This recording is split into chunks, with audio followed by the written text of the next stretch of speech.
All right, guys, welcome to a very special episode of Left Side View. This is the preview episode with Rahul and Amitabh. So in England, we have the FA Cup, so there's not really much league action. So we're probably not going to talk about it. In terms of league action, Amitabh, I think we can start with the Serie A. Sure, Rahul. After 15 days of international break, the league football is back. And in Syria, the first match we have is Roma against Genoa on Saturday. Then we have the Milan derby, and finally we have Fiorentina minus Vlahovic against Lazio. Your views on these three matches, Rahul? Well, yes. So I think we can talk about Fiorentina versus Lazio. So I actually have a feeling that Fiorentina are on the rise. I mean, they already were uh, when Vlahovic was there, and even though Vlahovic has left, but then I still kind of feel like in terms of the on-field performance, it's not really going to deviate so much, in my opinion. I think Arthur Cabral is going to be a perfect replacement. Now that Vlahovic has left, maybe they will even try to get more out of someone like Christoph Piontek. There's already a new signing in the form of Jonathan Ikone, who will again look to stake a claim in the side. But it's actually uh, it's gone a little under the radar that someone like Lazio, they've only I think signed just one player, one winger, I think, on the last day of the transfer window. And I've read reports that Sari is actually furious with the lack of signings. He has even demanded, I think, the director of football or someone to step down. Maybe that's how it is, with Sari. So I kind of feel like initially it did look like they were primed for a finish in the top seven at least. But I think the biggest losers could be Lazio, in my opinion. I think Fiorentina could usurp them, and yeah. So in this Yeah, matchup, both the teams are on 36 points, and Fiorentina have played a game less. And of course, with the recent transfer of Vlahovic, I think there will be an impact on Bruce. But again, Fiorentina did plan for it, and let's see how big an impact it is yeah, without the Bruce. And yes, again, Lazio have not been performing as well as they could have, they should have. And with this new news out now, that there is some sort of friction between the authorities, the director of football, and the coach, again, does not augur well for them, and they are away to top it all off. So I think the first likely result is Fiorentina should win this. The second being a draw, and then finally, the least likely result is that Lazio win this. Your yeah, views? yeah. I agree. I mean, again, so even with Sari's record, uh, his teams they improve year by year. So the first year is always the most difficult, which is what was the case with Empoli, which is what the case was at Napoli as well. I mean, obviously we can't talk about Chelsea and Juventus because he was only there for one season. So I mean, again, I'm not jumping the gun here or saying that he should be sacked or anything like that. But yes, I think no matter how he does this season, we'll probably see the real Lazio in his maybe second season or third season. Okay, the next match we can discuss is Roma Genoa, which is the early kickoff. Now Roma back from two wins on the trot after that horrendous loss to Juventus. Oliveira scoring in both the games. So um, again, after an international break, you never know what kind of fitness and conditions these players are in. So, but still at home, I think again Genoa have been having their own share of problems. So. mm it should be a Roma win, but yeah, your views, Rahul? I think I agree. Yeah, I mean, maybe in a way, the signing of Sergio Oliveira especially has given the whole team a boost.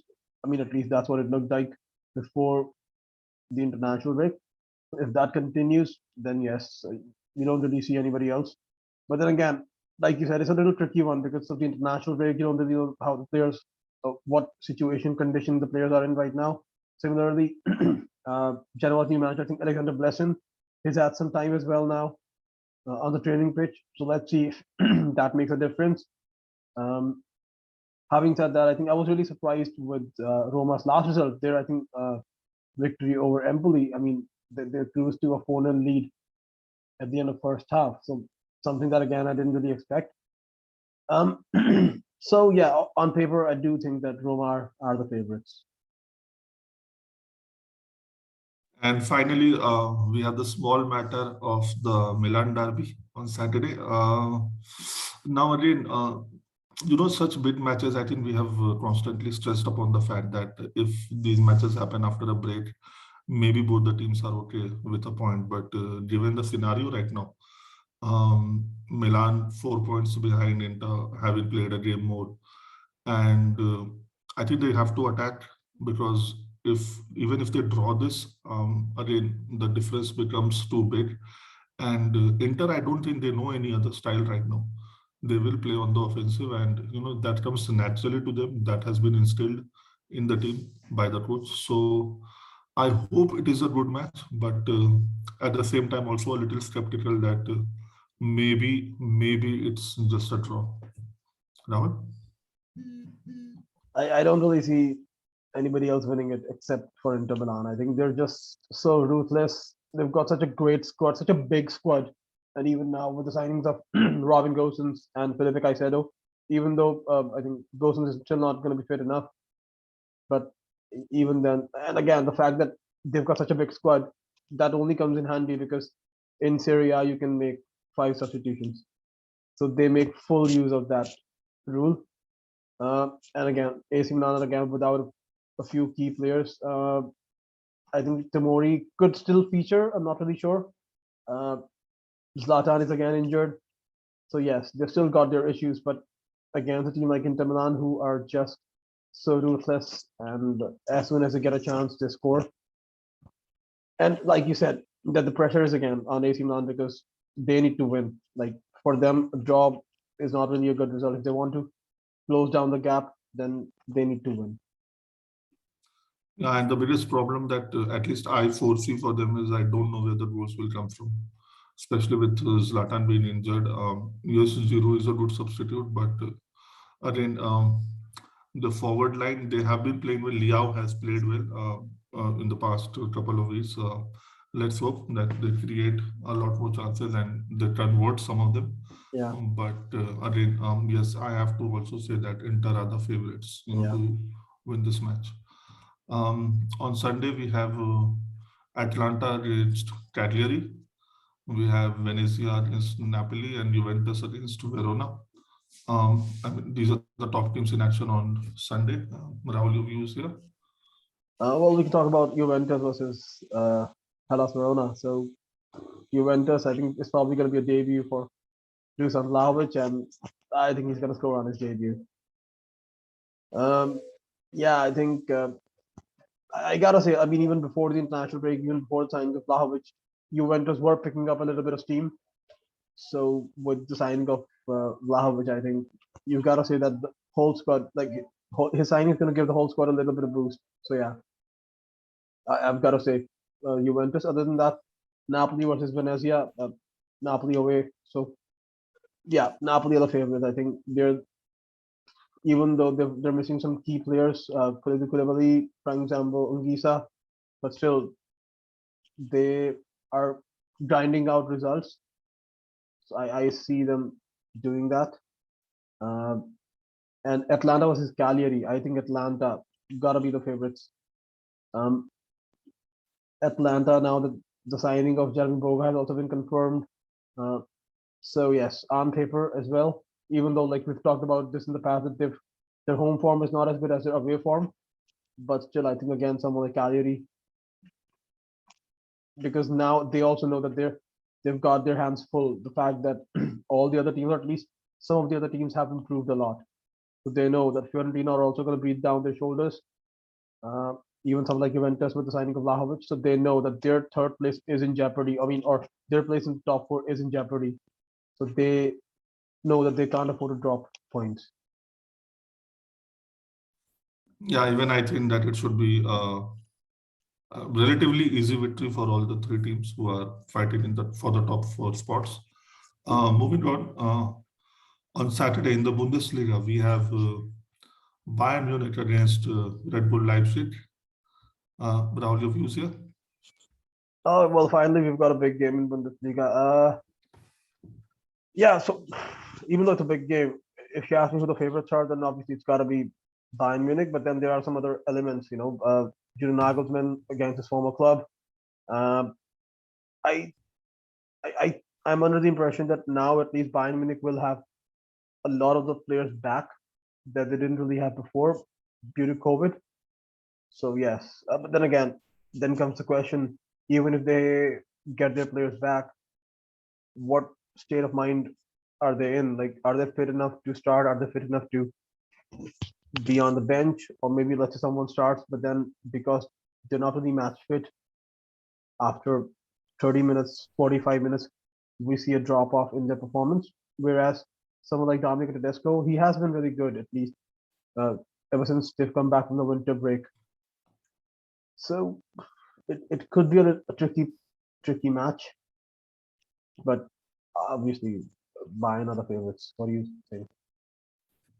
Yes, yes. Actually, Leipzig have won three matches on the bounce, and yeah, I mean, just for the sake of good viewership, uh, I just hope that there is some sort of a fight between the teams. Yes, even if teams kind of put up some sort of an effort against Munich, they crack late in the second half. Let's see if that happens or not. I just hope that it is a tight affair and whoever wins deserves it.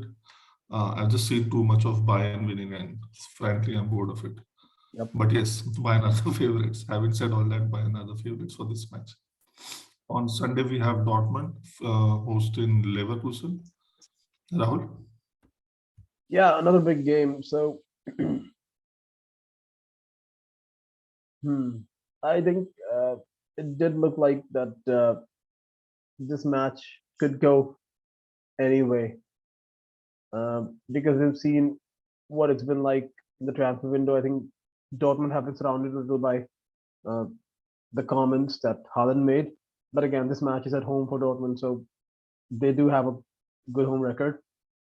Uh, and in fact, not that it matters much, but then they even managed to beat Bayer Leverkusen 2-1 away, or 3-2 away, I think. They did manage to beat them away from home as well. So yeah, Yeah. now that they're playing at home, where they do have a great record, I do have a feeling that, I mean, these two teams, they always play some great matches, and there are always goals. So even the corresponding fixture was a goal fest. So I do kind of feel like, and again with Dortmund's defense in a way, they do concede goals. I mean, they score goals, but they also concede goals. So yeah, I kind of have a feeling it's going to be another 3-2. But in favor of whom? Dortmund. Dortmund? Yeah. Okay, so it is second versus third, and Haaland is off injured. And one thing is certain, then that Dortmund will concede goals. I can't say whether they'll score or not. Mm, let's see. Okay, I hope Bayern loses and Dortmund wins. So again, the ultimate aim is to have some sort of competition, but I think Bayern will win, and I think this will be a draw, maybe 2-2. Okay. Moving on, La Liga. On Saturday, we have Osasuna facing Sevilla. Now, Sevilla really need to win this match because of late their performance have not been up to the standard, of someone who's trying to challenge Real Madrid for the La Liga title. Um, they've made some transfer activity and they've brought in Marshall, and let's see if that helps their goal scoring performance. I think their last two matches were 1-1 or 0-0 draws. So let's see if there's some impetus. I understand that the impetus may not be, visible in the first match itself, but at least let's see if that is a step in the right direction. How many minutes he gets to play and stuff like that. Away, but I think Sevilla should need this one. Rahul? Yeah, on top of not just Anthony Martial, I think even Jesus Corona from Porto that they've signed. So yeah, they've strengthened their wing play. So yeah, again, they're going to be buoyed by these two signings, I feel. So I do kind of feel like the fact that they've made these signings, on top of that, they also know that they just need to win to cut down the gap, to cut down the lead. Yeah, so I do think that they're the favorites, and I think they should win this one. It's probably going to be when they have a big match, maybe then they'll choke or they'll draw points. But I think they're going to win this one. Okay, okay. On Sunday, we have Valencia against Sociedad, two teams that are in the upper half of the table. Then we have Barcelona against Atletico Madrid, two teams who are hell-bent on trying to get into the top four. We have Betis against Villarreal, and we finally close off with Madrid against Granada. Rahul, which match would you like to discuss first? Let's start with Madrid versus Granada. So Real Madrid are also playing tonight, I think, in Copa del Rey.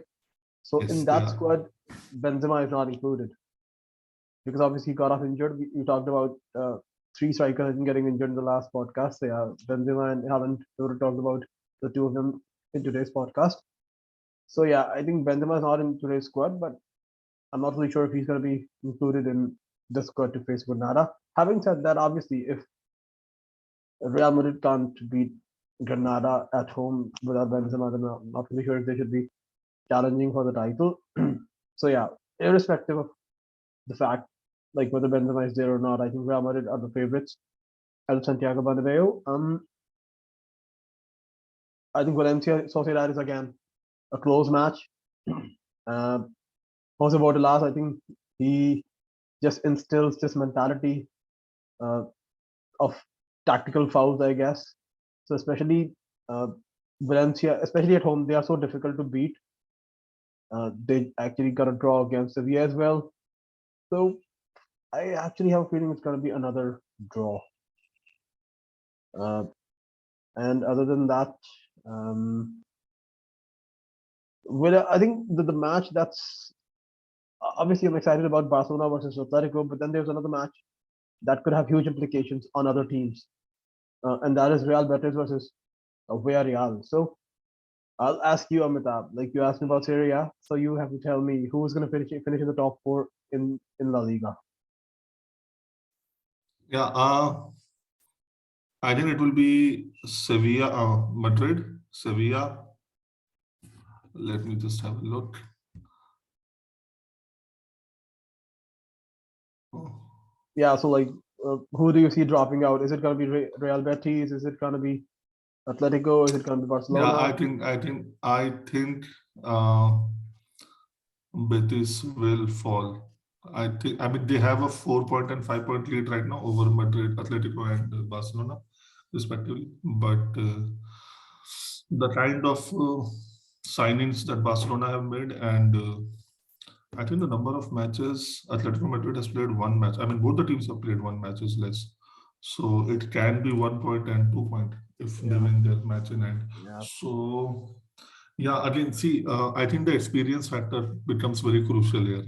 Last third of the season when points are of so much importance, and again, points are important, not the manner in which you get them. yeah, So the coach, I know Pellegrini has done a good job with Betis, but I think the experience will stand out for these two teams. So I think it's Madrid, Sevilla, in any order, Atletico yeah, and Barcelona. yeah. Even I kind of feel like it's gonna be Betis are gonna drop out. But yes, if we talk about this match, I think it's gonna be an exciting match. Uh, I predict a Betis victory. Okay. Having said that, they'll drop out, they'll win this one. Okay. Okay. So for Real What Madrid, I think what are your predictions? yeah, I'll get to it. Let's start with Real Madrid. I think again, they're playing after Sevilla, so they know what Sevilla would have done by then. And if you see their last five matches, they have drawn two and lost one actually. So their form is not really, something to talk about of late. But yes, they had that huge gap, and they are basically like eating up their savings till now. Um, I think that this is high time that they start winning all over again and build up some sort of a gap. Coming back to Betis against Villarreal, At home, did Villarreal or Betis make any signing of note in the transfer window? Villarreal did. I think they signed Giovanni Lo Celso as well of Tottenham. Villarreal, yeah, they got him on loan, yes. Mm. But Lo Not, Celso, yeah. yeah, at home, Betis. Okay, I'm going for a draw. Okay. All right. Yeah, and I'm going for a draw for Barcelona, Atletico Madrid as well. Yeah, that is out of the way. Now we can Okay. discuss about the match. Okay. Hmm. Yeah. So I remember the correspondence. I think it was Barcelona lost that one. I remember. I think Suarez also scored against Barcelona. Yeah. I mean, Yes. those were the days when they go flying high. But yeah, looks like such a distant memory. Uh, I think Barcelona are gonna win. They're gonna take revenge. And I go by the logic Okay. that they've got a bigger squad and they're gonna make full use of that squad. I think almost all of their players are back. Their attack is solid, especially now with the signing of Aubameyang, Traore, Ferran Torres. Ferran Torres has already looked like such a good signing. Uh, yeah, I think they're gonna take revenge, and they know that they need to finish in the top four. They're the ones who are fifth right now, so yes, they have to take the onus. They have to take the initiative, and Um, yeah, I mean, again, this match will be after the Betis match, so I mean, both the teams will know what Betis would have done by then. But I think it will be a policy of not losing first for both teams. That will be the priority, and then they'll see if they can, try and win. Yes, Barcelona did buy players, but again, will they all click as a unit in the first match itself? I have my doubts. And again, with again the 2 week break and stuff like that, so I don't know how many how many players were actually at the new camp, training and stuff. So I think they'll definitely perform better in the second half now with these new players. But maybe this is not the match where they start it all. Maybe that is how I see it. So yeah, a draw, a 1-1 draw for me. okay, all right. Okay. And finally, we have the French league. On Sunday, we have Lille against PSG. Rahul?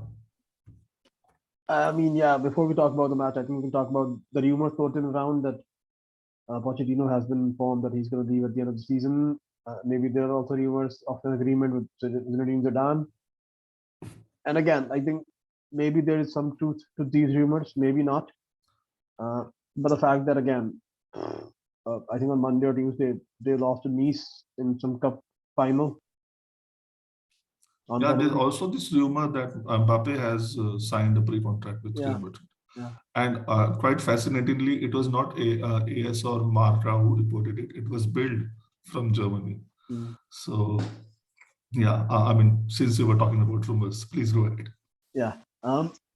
So, but again, I mean, I understand the part when Pochettino is going to leave because it's not just one rumor. It's not just a rumor this time. It's been a rumor for so long, even though sources change.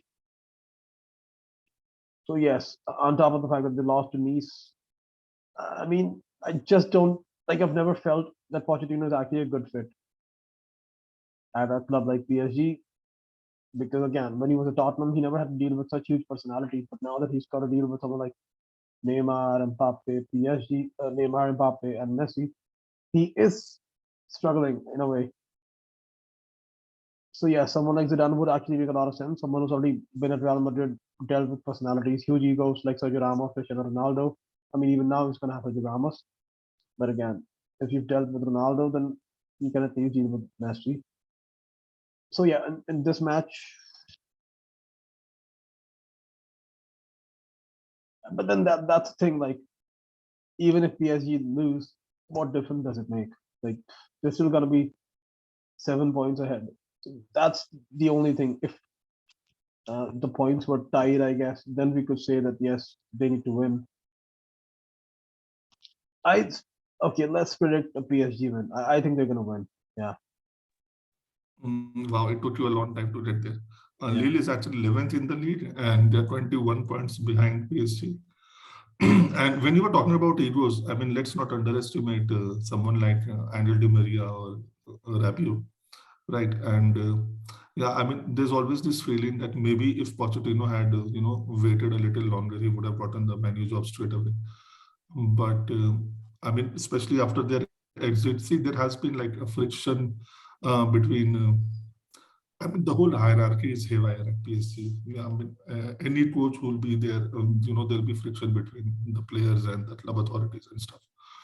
And now that they are out of the domestic club, a club that they have dominated for 5, 6, 7 years now. So again, it's just that there's no competition for PSG domestically, and they have all the resources in the world. They have the best team and stuff, so they are able to manage the kind of results that they are. But we all know all of it can change if they perform well, and by performing well, I mean winning the Champions League.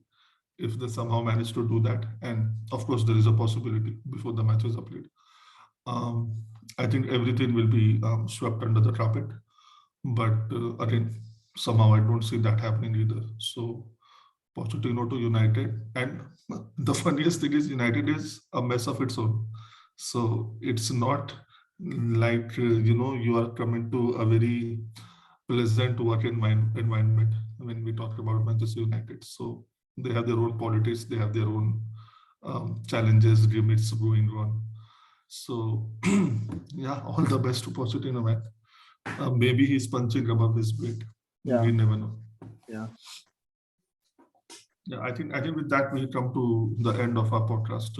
Thank you so much, guys, for your time, and we'll be back with the review episode on Monday. Bye bye. Okay. Take care. Have a lovely weekend. Thank you.